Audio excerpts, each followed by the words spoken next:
Hola mis conmigos y mis conmigas de la Manada de Monor. En este vídeo quería hablaros también sobre este pueblo askenazi, este pueblo judío, porque los judíos, el pueblo judío también ha sido hackeado por los askenazis. Una curiosidad es que Askenaz en hebreo significa Alemania. Quizás por eso tienen tanta fijación con Alemania y con toda Sajonia los askenazis, ¿no? Cuando os decía que los judíos de la población mundial han sido también hackeados por estos judíos, hebreos askenazis, no son judíos, son hebreos askenazis, quiero decir porque al tomar este pueblo la misma religión que los judíos, los han, digamos, se han asimilado a ellos, pero han impuesto incluso dentro de las tres religiones abrahámicas monoteístas a nivel mundial, han puesto su hegemonía dentro de estas tres religiones abrahámicas a nivel mundial y han impuesto su hegemonía dentro de lo que es la religión judía, ¿no? El pueblo religioso judío original. Por ejemplo, centrándonos en el Estado de Israel. Desde 1948, cuando se genera ese Estado de Israel, hasta 1951, llegaron a estas tierras de Israel, Palestina, unos 750.000 nuevos llegados. Al principio se organizaban entre askenazis y sefardíes. Sefardíes, sabéis que son los judíos originarios de Iberia y de un poco el norte de África, ¿no? Tuvieron que empezar a hacer campos de trabajo, como les llaman, asentamientos, y más o menos entre askenazis y sefardíes había un cierto equilibrio. Los askenazis se distinguen en que ellos hablan yiddish, que es yiddish y hebreo, que es su lengua europea, ¿no? También la lengua europea del país que venían de Europa del Este y el yiddish. En cambio, los sefardíes hablaban algún tipo de lengua árabe. Luego, en el año 1970, empieza ya a notarse la tensión entre ellos. Sobre todo por la diferencia también de liturgia en las sinagogas. Tienen una forma diferente de plantearse su religión, ¿no? Algunos sefardíes van siendo desplazados hacia zonas más pobres del Estado de Israel, donde hay menos oportunidades, zonas más campesinas, más rurales, ¿no?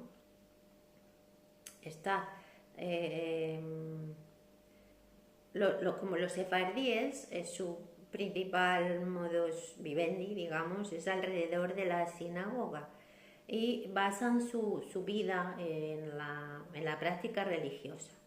Para ellos, por ejemplo, el rabino sefardí es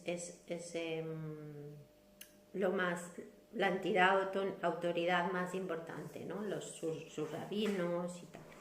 En cambio, para la política askenazi, su política es más agresiva porque ellos son la élite, ellos se consideran la élite askenazi, ¿no? Entonces los territorios que se iban ocupando se iban dedicando a la agricultura, ¿eh?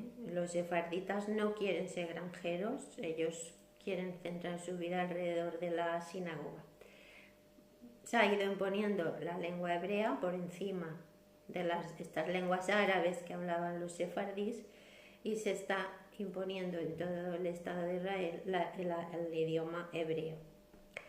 Y luego los askenazis van tomando pues poder en las esferas de la educación,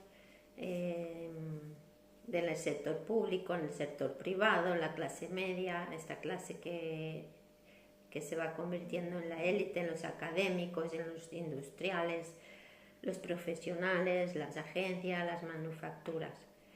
Son concentradas en su mayoría por los askenazis. Incluso, sobre todo, las fuerzas militares, también la hegemonía es de los askenazis.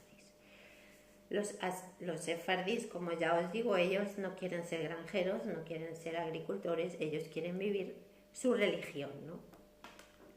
Los líderes políticos askenazis quieren imponer una mentalidad occidental acelerada a los sefarditas, a los que les consideran retardados, quieren eliminar esa convivencia, esa buena convivencia que tenían con los árabes. Les consideran a los sefardíes como inferiores y ellos son como los superiores. Por lo tanto, ya os digo que el mismo pueblo judío ha sido hackeado, ¿no? Es como que si los askenazis fueran los burgueses y los sefardíes fueran el proletariado, ¿no? Entonces los sefarditas han sido expulsados del poder financiero, de las relaciones exteriores, de los poderes de defensa y de seguridad, y también hay una diferencia política. Para los sefardíes el partido Likud y para los askenazis el partido Labor a nivel político. También tienen diferentes partidos y diferentes creencias políticas. Por lo tanto, esa hegemonía fundacional del Estado de Israel, ya no hay esa hegemonía, sino que hay la clase dominante, askenazi, pero como está habiendo un aumento de llegada de migrantes mizrajíes que son de Oriente Medio, son judíos de Oriente Medio, está aumentando la llegada de mizrajíes orientales que proceden de países árabes y de levantinos, del norte de África y de Oriente Medio. Entonces ahora hay tres clases de forma de entender el judaísmo dentro del Estado de Israel y por lo tanto está aumentando esa tensión entre ellos. Bueno, continuando con el Videnor, que se cortó empezó a tener batería baja porque parece ser que es muy difícil fabricar móviles cuya batería pueda durar bastante más. Parece que no interesa en el mercado. Entonces nos ponen unos móviles pues que la batería pues se va agotando como la gota que se agota. Bueno, por donde íbamos, quería deciros que ha habido un aumento, estábamos hablando del Estado de Israel allí concentrado, posicionado sobre las tierras palestinas. Entonces, ¿por qué se formó ese Estado de Israel? Cuando llega el año 1948, que estaban muy nerviosos los judíos en el mundo porque tenían como una pequeña crisis territorial y de identidad. Y claro, en ese momento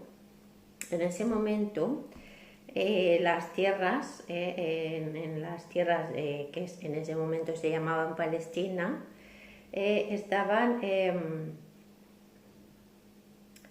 bajo el dominio, bajo el control del Reino Unido. Entonces se autoproclamaron el Estado judío, y ahí ya se delatan como el Reino Unido pues estaba parasitado por los judíos hebreos infiltrados, que fueron los judíos los fundadores del Imperio Británico. Por tanto, si conocemos un poco la historia, el Banco de Inglaterra se fundó con los fondí, que era el capital veneciano, que fue a parar a la City de London, a esa ciénaga, y entonces, por lo tanto, el sistema lombardo veneciano pasó sus sus poderes, digamos, su núcleo, se vieron en una crisis por la ruta de la seda y entonces pasaron su control económico a la City de London, a esa ciénaga que entonces era como una especie de lago, ¿no? Y sobre ese lago construyeron la City de London. Bueno, pues allí con los fondí, el sistema lombardo veneciano fue creando el Imperio Británico y por lo tanto, como no van a favorecer ya en el año 1948 a aceptar el Estado de Israel sin ningún miramiento, sin ninguna condición, ¿no? Y dejando pues a todos los pobladores en ese momento de esa zona del mundo pues desamparados, como están ahora también. Bueno, hoy en día hay este movimiento de que sigue la población de este Estado de Israel sigue aumentando con los midrajíes. Los midrajíes son judíos que no se asemejan a los sefardíes, pero no son lo mismo. Son también de origen árabe, pero no son como los sefardíes. Son de Oriente Medio. Más bien de Oriente Medio, de Siria, y está aumentando su población. Y, por lo tanto, hay tres clases de judíos, que son los midrajíes, los sefardíes y los askenazis, que entre ellos tampoco no se llevan bien. Vale. Ahora unas cifras. Los askenazis, a nivel de población judía, en el siglo XI eran solo el 3% mundial. Solo el 3% mundial. Pensar que todavía ni siquiera se había descubierto las Américas. Ya pasamos en el 1931, ya eran el 92% de la población hebrea mundial. O sea, que en unos 9 siglos se han convertido del 3% al 92%. En el año 1931 ya tienen una posición dominante. Luego, de los judíos, ya en el año 2000 son el 80%.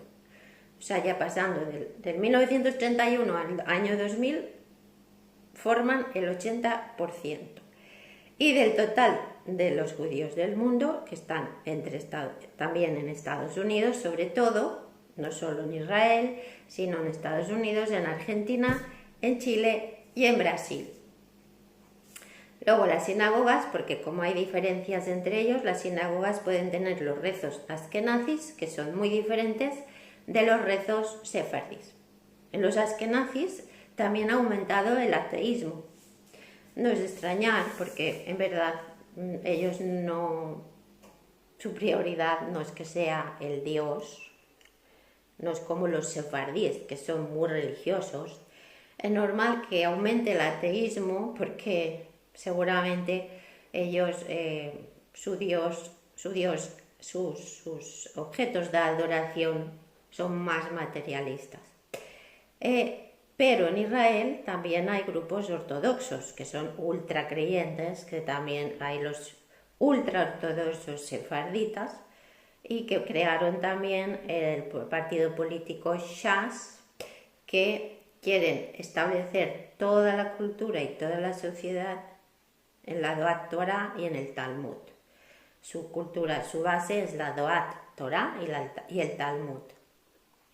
Por lo tanto, podemos concluir que entre ellos hay también bastantes diferencias y por lo tanto también hay tensión y por lo tanto entre ellos también hay discriminación según el grado de ortodoxia. Incluso hay antisionistas dentro de ellos mismos y también racismo, porque ellos también tienen este racismo, sobre todo también hacia los judíos que son bastante morenitos, pues también hay racismo. Y prefieren que se vuelvan a sus países de África por ahí, que se queden por ahí. los grupos, hay también grupos que defienden que el sionismo no es judaísmo, que no se semejan, que no es lo mismo, que hay una distinción. Hay judíos sionistas y judíos que para nada no les vale el sionismo. También había sionistas socialistas que se oponían a la colonización de Palestina. O sea, no todos los sionistas están a favor de la colonización de Palestina. E incluso hubo un tiempo en que habían socialistas palestinos, árabes y judíos militaron juntos en un partido socialista que había árabes y palestinos y judíos en el que militaron juntos por una convivencia. Pero aquí se complica la historia. Parece ser que entre Hitler, que también ya llegamos al año 1939, antes, esto fue antes de crear el Estado de Israel en el año 1939, Stalin estaba en Rusia y no quería. Estaba también discriminando a los propios judíos de Rusia, les tenía mucha manía, era antisemita, era antijudíos, era anti-askenazi. Sobre todo le daba mucha rabia a los burgueses médicos, escritores, artistas, bueno, todo este conjunto de población a Stalin pues los tenía bastante perseguidos. E incluso llega a un pacto con Hitler, porque parece ser que ellos dentro de que Stalin también era judío, ellos también tenían esa tensión, ese conflicto con los askenazis. Existió incluso la Liga Comunista Revolucionaria de Palestina que se oponían a Stalin. O sea, había comunistas también dentro de Palestina, comunistas no en Rusia, sino que eran comunistas como Stalin, supuestamente, ese invento del comunismo, pero que también se oponían a Stalin. Pero Stalin, a partir de 1944, cuando ya pasa la Segunda Guerra Mundial, está terminando, empieza a apoyar el Estado de Israel. Se ve que llegaron a algún tipo de acuerdo con él, alguna negociación secreta, y entonces ya empezó a ilusionarse con que todos los judíos que tanto le molestaban allá en Rusia, que eran pues especialmente burgueses, pues se fueran yendo para el Estado de Israel y los apoyaba con eso. Pero cuando ya muere Stalin, ya se acaba esa especie de comunismo criminal, hacia el año 1955 en la URSS también se estuvo apoyando a los árabes en contra de Israel.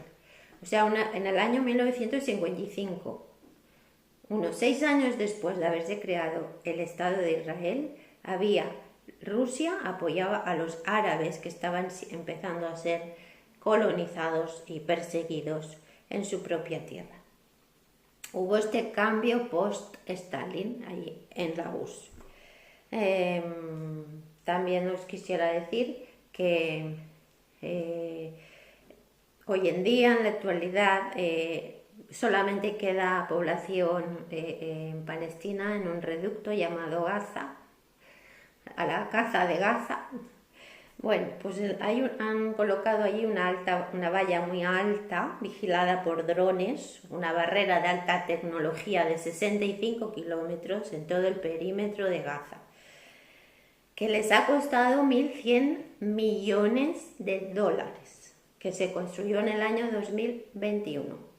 1.100 millones de dólares.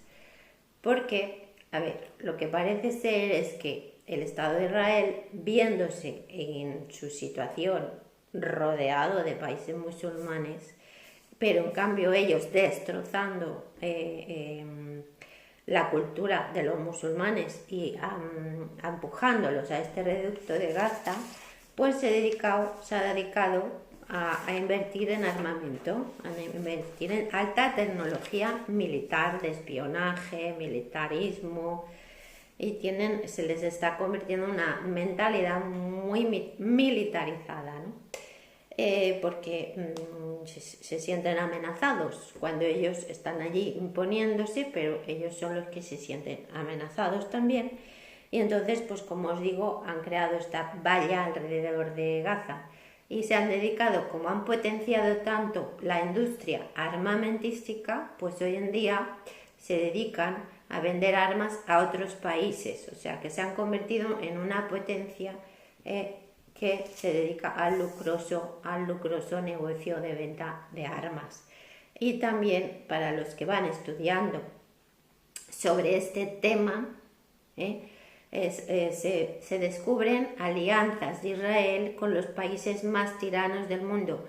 A las peores dictaduras del mundo, ellos les venden armas, ya sea con contratos suculentos y millonarios y multimillonarios, contratos secretos, porque el 10% de la población activa de Israel está dedicada a la industria armamentística. Da empleo al 10% de los habitantes de Israel. Dentro de Israel también existe racismo, sobre todo aquellos que su color de piel es más africano, ¿no? Entonces han hecho un muro con la frontera de Egipto, y así ha disminuido bastante toda esa población africana que pedía refugio y pedía asilo en Israel, pues han disminuido bastante. Por ejemplo, lo que os decía de la industria armamentística, los fabricantes de drones israelíes representa el mercado de drones, de guerra, de armas, de la industria de la guerra, muy lucrativa. Representa en el año 2013 el 60% del mercado global de drones. O sea que están convirtiéndose en una potencia respecto a la venta de armas. Y la Unión Europea, pues resulta que sin ningún escrúpulo son el mayor socio comercial de Israel. Todo esto me ha llevado a analizar esta situación de este país, de este conflicto entre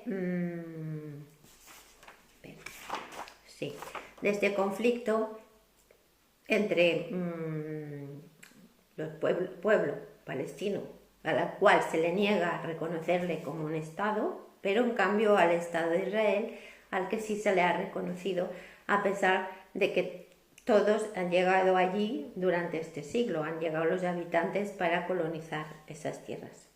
Se llama, por mi parte, creo que le llamaría la maquinaria de la usurpación. Por si hay alguien que sea poblador, que sea palestino, que esté escuchando mi humilde Videnor, analicemos por qué está sucediendo esto. Yo creo que no es por la tierra, porque la tierra hay muchos espacios que podían haberse dedicado a habitar, a ir a habitar sitios que hay poca población, en los que hubieran podido establecer sus colonias sin necesidad de masacrar o de presionar sobre la población palestina. No creo que sea por la tierra, sí, porque podían haber estado viajando y visitar Israel cada vez que hubieran querido, pero sin llegar a estos extremos tan crueles, ¿no? Yo creo que es por la usurpación de la NUR, o sea, es por hacer un canal de desvío como chivo expiatorio. O sea, si ellos se consideran y se venden y se proclaman como un pueblo perseguido, necesitan volcar toda esa mala energía, digamos, todo ese canal de que a ellos les llega una energía de chivo expiatorio y ellos la trasladan al pueblo palestino, que es lo que está sucediendo a nivel energético en la actualidad. Es cuando hay alguien que, por ejemplo, alguien es maltratado, pero esa persona que se siente maltratado o que es maltratado, de verdad o por alguna razón ha sido castigado, o quizá podría analizar si ha sido castigado por sus propios delitos, pero crea un conducto energético hacia otro animal, por ejemplo, una persona está maltratada y ella le pega a un animal, ¿no? Y lo maltrata. Está canalizando su frustración, digamos, su mala energía hacia otro ser, y entonces se convierte ese otro ser en el chivo expiatorio.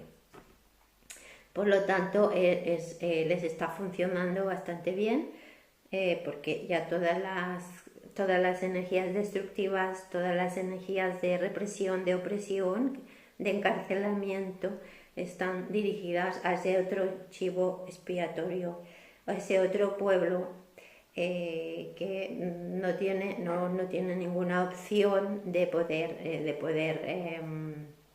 liberarse, porque está siendo la complicidad de bastantes agentes mundiales, están siendo cómplices de todo esto. No pensemos que porque está sucediendo pues ahí en el lejano oriente, en las tierras del lejano oriente, ahí por el Estado de Israel, no pensemos que eso no nos pueda perjudicar. Nos está perjudicando directamente a todo el conjunto del resto de la población mundial, incluso del ecosistema mundial, porque esta situación se está extrapolando, esta venta de armas se contagia al resto del mundo, esta mentalidad militarista se está contagiando al resto del mundo, y no pensemos que nos quedemos tranquilamente en casa pensando que es un problema de los palestinos, porque esto le puede pasar a cualquier otro pueblo en cualquier momento, y siendo que son delitos, se tienen que perseguir en cualquier lugar del mundo donde sucedan, pero está habiendo una complicidad de todas estas dictaduras, no solo estas, sino todas las dictaduras de este planeta. Este sistema de conquista de tierras a través de la usurpación, esta maquinaria de la usurpación no es nueva ni de ninguna manera, no la han inventado ellos solamente están copiando esta forma de usurpación que ya practicaba también el Vaticano hace siglos, ¿no?